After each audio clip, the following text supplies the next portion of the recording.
Hello friends, I am Mukesh Goyal. I hope कि आप बहुत अच्छे हैं। और फ्रेंड्स, सबको बहुत बहुत बधाई, कॉन्ग्रेचुलेशन।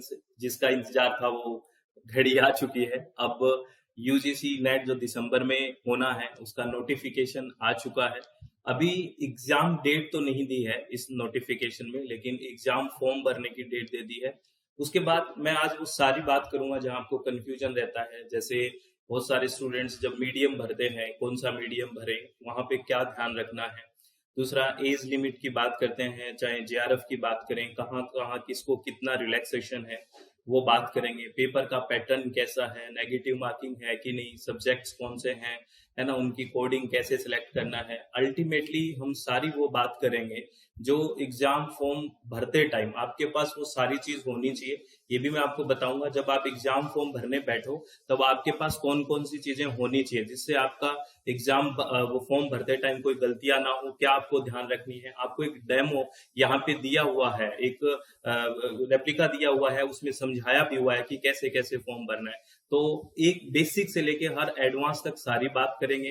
कौन कौन से स्टूडेंट्स एलिजिबिलिटी में आते हैं, और अगर कोई परस्यूइंग है मास्टर्स में तो क्या वो फॉर्म भर सकता है कि नहीं भर सकता, मल्टीपल फॉर्म भर सकते हैं कि नहीं, ये सारी बातें हम डिस्कस करेंगे। तो बहुत शांति से आपको सारी चीजें सुननी है, हर एक चीज हम क्लियर करेंगे। और फिर भी कोई डाउट रहता है तो आप मुझे कमेंट करके पूछ सकते हैं। तो ऑल द वेरी बेस्ट। और इससे पहले कि हम डिस्कशन करें, मैं आपको बता देता हूं कि अभी हमारा दिवाली तक ऑफर चल रहा है। जितने भी यूजीसी नेट के कोर्सेज हैं, चाहे यूजीसी नेट का पेपर 1 हो, चाहे पेपर 2 इन्वायरमेंटल साइंस हो, या फिर पेपर 2 एजुकेशन, सब पे चल रहा है ऑफर। अभी 65% ऑफ ये दिवाली तक है। और इसमें आप जैसे ही ज्वाइन करते हो, ज्वाइन करते ही कंप्लीट स्टडी मटेरियल आपको मिल जाता है, और प्लस लाइव में डिस्कशन भी होता है। ठीक है। और कहाँ पे, अपनी वेबसाइट है, दैट इज www.swmg.in, या फिर मोबाइल ऐप है SWMG, और स्क्रीन पे आपको कॉन्टेक्ट नंबर दिख रहे हैं। तो ऑल द वेरी बेस्ट। अब हम सारी इंफॉर्मेशन के बारे में बात करते हैं। दिसंबर में जो अपना एग्जाम है उसके बारे में बात करते हैं। तो सबसे पहले मैं डेट्स पे आता हूं। जो डेट की बात की गई है, तो सबसे पहले मैं डेट की बात करता हूं। तो अगर फॉर्म भरने की बात है तो फॉर्म 7 अक्टूबर से स्टार्ट होके, यानी कि स्टार्ट हो चुके हैं, और लास्ट डेट है फॉर्म भरने की 7 नवंबर। क्या है? 7 नवंबर लास्ट डेट है फॉर्म भरने की, ये आपको ध्यान रखना है। ठीक है। उसके बाद आपको लास्ट डेट तक तो जाना ही नहीं है, क्योंकि आपको पता है वेबसाइट है, हैंग हो जाता है, कुछ भी सिस्टम हो, तो आपको जल्दी ही फॉर्म भर देना है। ठीक है, ये आप ध्यान रखें। दूसरी बात, आपको करेक्शन के लिए भी टाइम मिलेगा, तो आप सोचें कि करेक्शन आप ऐसी गलती करें ही ना। और फी की बात करूं मैं, फीस की अगर बात करें तो जनरल जो अनरिजर्व्ड है उनकी फॉर्म की फी है 1150 रुपए, और जनरल ईडब्ल्यूएस या फिर ओबीसी नॉन क्रीमी लेयर में है तो 600 रुपए है। और अगर शेड्यूल कास्ट है, एसटी है, पीडब्ल्यूडी है, पीडब्ल्यूबीडी या थर्ड जेंडर है तो 325 फी है। ये फॉर्म भरने की फीस है। अगर आप किसी वजह से कोई गलती हो जाती है तो करेक्शन विंडो जो खुलेगी वो 10 नवंबर से 12 नवंबर तक खुलेगी। और मैं रिक्वेस्ट करता हूं कि कोई इसी तरह की गलतियां करे ही ना भाई, है ना, फिर आपको करेक्ट करनी पड़े, क्योंकि दिमाग बहुत खराब होता है फिर, है ना। और एग्जाम की बात करें, हाँ, डेट ऑफ एग्जामिनेशन इन्होंने कहा है कि आपको बाद में बताई जाएगी। अभी डेट ऑफ एग्जामिनेशन देखो नहीं दी गई है। उसके बाद ड्यूरेशन देखें एग्जाम का, तो वही अपना 3 हार्स रखा हुआ है, यानी कि 180 मिनट है। और इसमें पेपर 1 और पेपर 2 के बीच कोई भी ब्रेक नहीं होगा। जो पहले से चलता आ रहा था वही है, कुछ नया नहीं है, जो पहले से पैटर्न आ रहा था। ठीक है। उसके बाद एडमिट कार्ड भी आपको बाद में ही आएंगे, पता है। और आपका जो एग्जामिनेशन सिटी है वो एडमिट कार्ड में ही बताया जाएगा। तो अभी अपने को जो इस चीज में ध्यान रखना है वो डेट्स, फॉर्म भरने की डेट याद रखनी है। और आपको कोई ध्यान रखें कि किसी तरह की गलती ना करें, बाद में बहुत बहुत दिक्कत होती है जब ये गलतियां होती है। तो ये और चीजें जो आपके लिए बहुत इंपॉर्टेंट है वो सारी बात मैं आपको बता देता हूँ। ठीक है। चलो आगे अगर हम चलते हैं, तो इसमें आप जब फॉर्म भरोगे तो आपको 3 कैटेगरी शो करेगी। कितनी कैटेगरी शो होगी? 3 कैटेगरी। कैटेगरी 1, यानी आप कैटेगरी 1 भरते हो तो उसमें तीनों चीजें आ जाती है, जेआरएफ, नेट और पीएचडी एडमिशन। अगर आपकी एज, अगर जेआरएफ की एज में है और आप इलिजिबल हैं तो आपको कैटेगरी 1 भरना है, क्योंकि कैटेगरी 1 में तीनों चीज है। जेआरएफ भी है, देखो यस लिखा हुआ है, आप जेआरएफ के लिए एलिजिबल हैं। तो फिर आप असिस्टेंट प्रोफेसर यानी कि नेट के लिए भी एलिजिबल हैं। और पीएचडी एडमिशन के लिए भी एलिजिबल है। अगर आप जेआरएफ के लिए एलिजिबल आ जाते हैं, क्योंकि बाकी में तो एज लिमिट है ही नहीं, सिर्फ जेआरएफ में है। अगर जेआरएफ की एज लिमिट में आप आ रहे हैं तो आपको कैटेगरी 1 भरना है, ये आपको ध्यान रखनी है, ठीक है। अगर आप जेआरएफ की कैटेगरी में नहीं आते हैं या एज लिमिट आपकी पार हो चुकी है तो आप कैटेगरी 2 भरेंगे, और कैटेगरी 2 के अंदर आपको क्या आएगा, जेआरएफ नहीं होगा, ठीक है ना। इस कैटेगरी 2 में आप कैटेगरी ध्यान से सेलेक्ट करना, कहीं आप कैटेगरी 2 सेलेक्ट कर दो और आपके नंबर अच्छे और जेआरएफ के लिए आप एलिजिबल हो तो आप कैटेगरी 2 भर के तो फंस जाओगे ना, क्योंकि जेआरएफ के लिए तो वो एलिजिबल है ही नहीं। कैटेगरी 1 भरना है अगर आप एलिजिबल हो, कैटेगरी 2 भरना है अगर आप जेआरएफ के लिए एलिजिबल नहीं है, आप नेट और पीएचडी एडमिशन के लिए एलिजिबल हो जाएंगे। और कैटेगरी 3 कौन भरेगा, कैटेगरी 3 वो भरेगा जो सिर्फ और सिर्फ पीएचडी एडमिशन के लिए भरना चाहता है। तो ये 3 कैटेगरी जब आप फॉर्म फिल करोगे तो आपको ध्यान से कैटेगरी सेलेक्ट करनी है। जो एज में आ जाता है वो मैं अभी एज बताऊंगा, तो उसको कैटेगरी 1 ही भरनी है, ये आपको ध्यान रखना है, ठीक है। उसके बाद अगर हम पीएचडी की बात करें, पीएचडी की बात करते हैं, यहाँ पे बहुत बड़ा कंफ्यूजन है कि पीएचडी में एडमिशन कैसे हो। तो बेसिकली जिस स्टूडेंट का जेआरएफ हो जाता है तो उसको सिर्फ और सिर्फ पीएचडी के लिए इंटरव्यू देना होगा, है ना। लिखा हुआ है the JRF qualified candidate are admitted into the PhD programme based on an interview as per the UGC, ठीक है ना, रेगुलेशन 2022, ये सीधा लिखा हुआ है। अगर आप कैटेगरी 2 और 3 में सिलेक्ट होते हैं, यानी कि आप नेट जेआरएफ वाला छोड़ के नेट पीएचडी या फिर पीएचडी ओनली में सिलेक्ट होते हैं, तो एज ए एंट्रेंस एग्जाम वो इसको कैलकुलेट करेगा, ठीक है। ये जो भी हायर एजुकेशन इंस्टीट्यूट होगा, और इसमें आपका जो नेट का स्कोर होगा बेसिकली वो 70% वेटेज जोड़ा जाएगा और 30% होगा आपका इंटरव्यू जो वहां पे लिया जाएगा वो होगा। और एक बात और आपको याद रखनी है, जो आपका स्कोर आया है कैटेगरी 2 या कैटेगरी 3 में, वो स्कोर जो है वो वैलिड है 1 ईयर के लिए, ये आपको याद रखना है। आप यहाँ पे बहुत बच्चों को ये कंफ्यूजन है कि नेट क्या 1 ईयर के लिए वैलिड है क्या, नहीं, ये नेट तो आपको पता है लाइफ टाइम वैलिड है, बट जो आपका पीएचडी एडमिशन के लिए जो स्कोर है नेट में आया है या फिर पीएचडी जो एडमिशन ओनली में जो स्कोर आया है उसकी वैलिडिटी की बात कर रहे हैं, वो 1 साल के लिए वैलिड रहेगा आपका पीएचडी में एडमिशन के लिए। ये ध्यान रखनी है बात, प्लीज कंफ्यूजन में मत आ जाना, ठीक है, ये आपको ध्यान रखना है। उसके बाद अगर हम बात करते हैं एग्जामिनेशन स्कीम की बात, तो एग्जामिनेशन स्कीम जो अभी तक हम बात करते आ रहे थे वही है।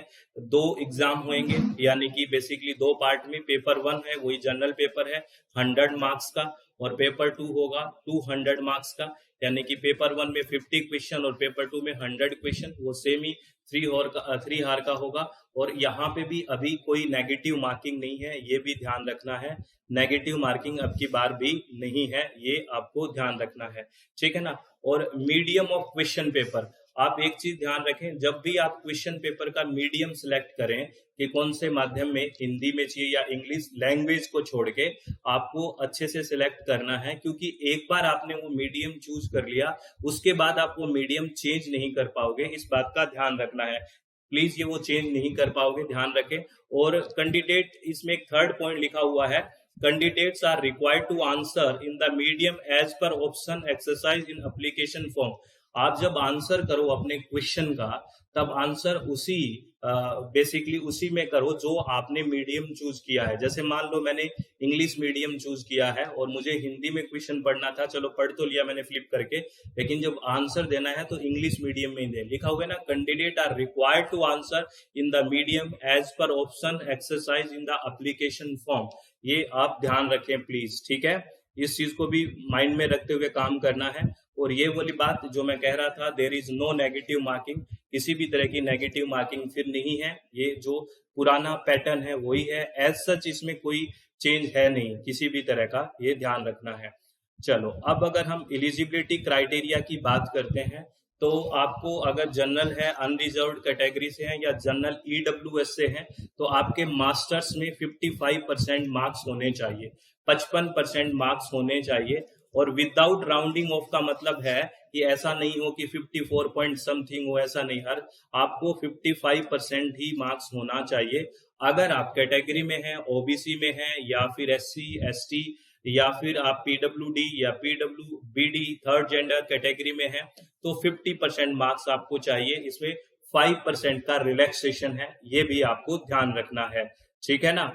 और जो कैंडिडेट परस्यूइंग है, ये बड़ा कंफ्यूजन रहता है कि मैंने मास्टर परस्यूइंग हूं, तो आप मास्टर परस्यूइंग है तो भी आप इसका एग्जाम दे सकते हैं, क्योंकि जब रिजल्ट आ जाता है ना, आपने नेट का फॉर्म भरा और आपका रिजल्ट आया, उसके विद इन नेक्स्ट 2 ईयर में आपको डिग्री लेनी होती है, तो वो तो आ ही जाएगी। लिखा हुआ है ना, within 2 year from the date of NET result with required percentage of marks. वो परसेंटेज तो वो मेंटेन रखना है, ऐसा नहीं नेट क्वालिफाई हो गया परसेंटेज की क्या जरूरत है। वो 55% वो तो आपको क्राइटेरिया में रखना ही है, अगर आप जनरल में है, अगर कैटेगरी में है तो 50%, लेकिन आप परस्यूइंग में दे सकते हैं क्योंकि नेक्स्ट 2 ईयर में आपको डिग्री चाहिए, ये भी आपको ध्यान रखनी है बात, ठीक है।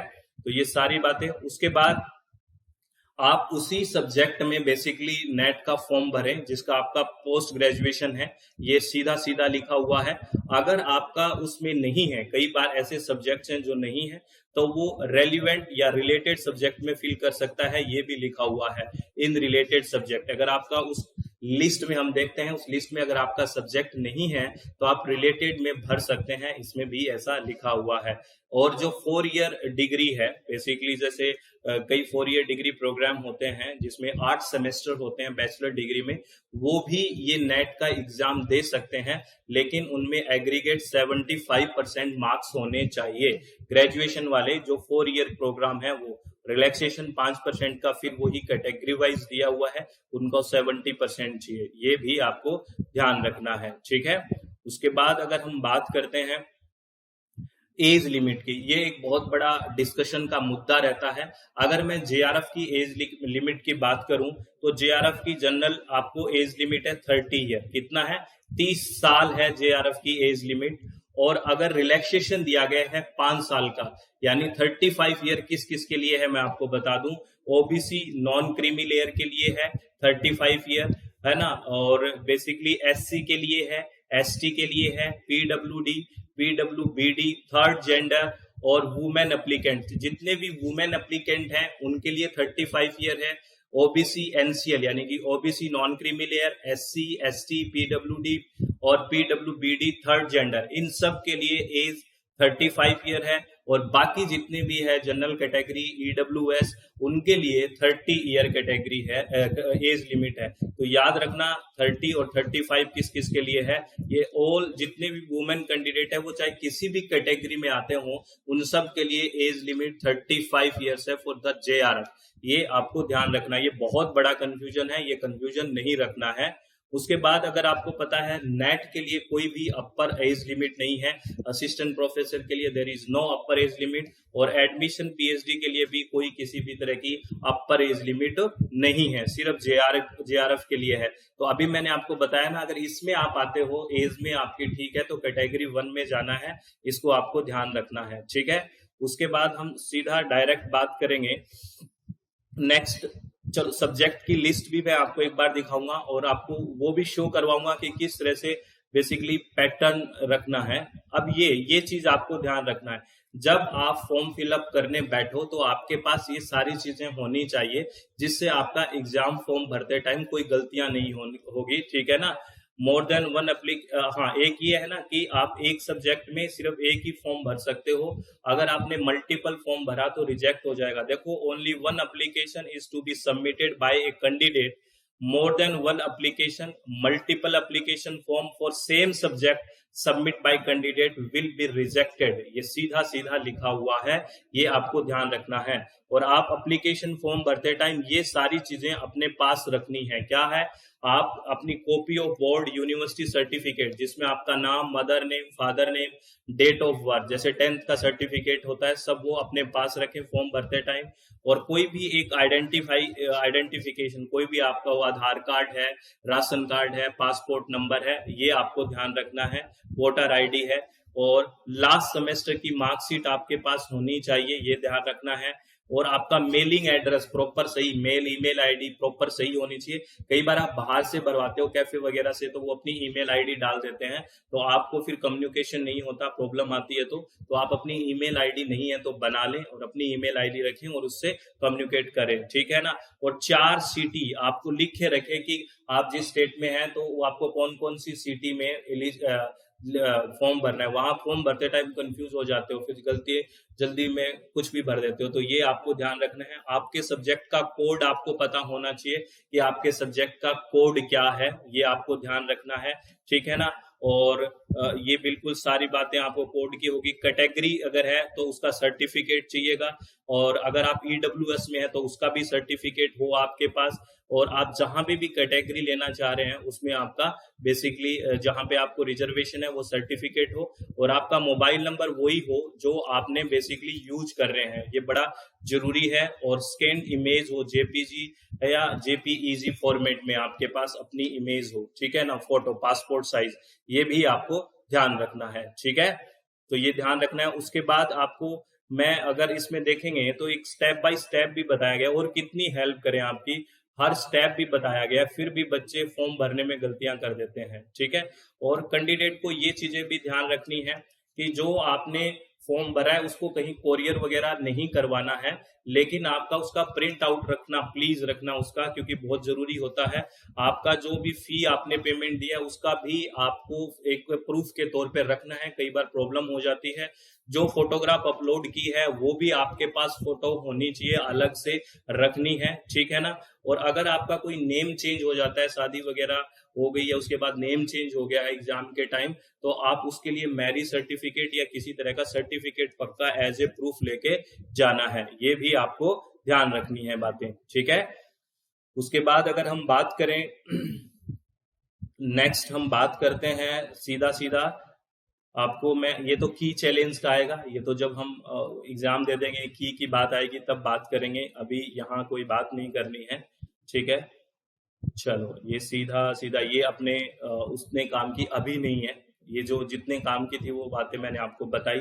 उसके बाद मैं आपको वो फॉर्मेट दिखाऊंगा जो फॉर्मेट बेसिकली जो भरने का तरीका है वो भी अब की बार दिया है कि आपको कैसे कैसे फॉर्म भरना है, कोई गलती ना करें, ये आपको ऑप्शंस आएंगे।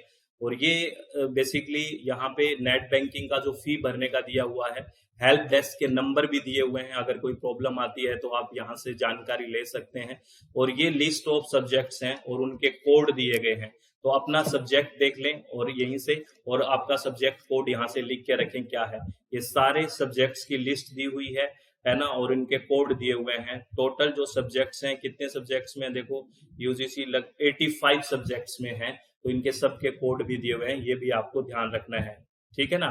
और ये सारे सेंटर भी दिए हुए हैं, आप जिस स्टेट के हैं उस स्टेट में कौन कौन से सेंटर हैं, तो आप जिस स्टेट में पहले से लिख के रखें कि आपके पास कौन सी जगह है, तो आप 4 उन्हीं में से चूज कर लें। आपको स्टेट पता है कि स्टेट में हूं मैं, और उस स्टेट के सेंटर भी दिए हुए, उनका कोड भी दिया हुआ है, तो वो 4 लिखने हैं, तो आप लिख के रखें कि यहाँ मेरे पास ये सेंटर है, चलो ठीक है, ये मैं फिल करूंगा, ठीक है। तो ये आपसे बढ़िया रहेगा, उस टाइम आपको प्रॉब्लम नहीं आएगी कि कौन सा सेंटर चूज करूं। सब स्टेट में आपको दिया हुआ है कि इस स्टेट में कौन कौन से सेंटर आप चूज कर सकते हो, उसमें बेस्ट आपको लगे वो 4 आप चूज कर सकते हैं, ठीक है। ये भी आपको ध्यान रखना है। ये छोटी छोटी बातें होती है लेकिन बाद में आप बहुत परेशान होते हो इन चीजों से, बस यही चीज मैं आपको बताना चाह रहा हूँ कि एग्जाम फिल करने से पहले वो सारी चीजें देख ले, है ना, जो हम डिस्कस कर रहे हैं। फिर भी कोई आपको प्रॉब्लम आती है तो आप मुझसे पूछ सकते हैं। और अब मैं आपको एग्जाम का फॉर्मेट दिखा रहा हूँ, जो फॉर्म का जो फॉर्म आपको दिखेगा, किस तरह से दिखेगा, बिल्कुल निश्चिंत होके देखो। इतनी सुविधा मिलने के बाद भी बहुत सारे बच्चे गलत करते हैं,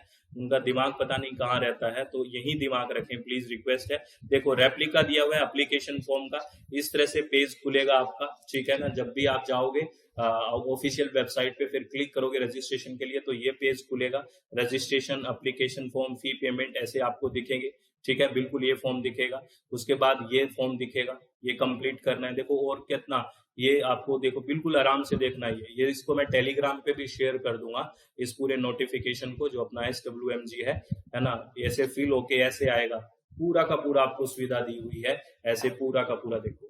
तो ऐसे देखना है, अच्छे से फॉर्म भरना है। फिर भी कोई आपको डाउट है किसी चीज पे तो आप मुझसे बात कर सकते हैं, पूछ सकते हैं कि मेरे को ये डाउट है। कंप्लीट इंफॉर्मेशन दी हुई है, इससे ज्यादा इंफॉर्मेशन शेयरिंग नहीं हो सकती। बहुत ज्यादा इंफॉर्मेशन हर एक स्टेप को दिया हुआ है, इमेज, आपका साइन कैसे करना है, कितना साइज, सब कुछ दिया हुआ है। तो ऑल द वेरी बेस्ट, अपने चित्त को शांत रखें।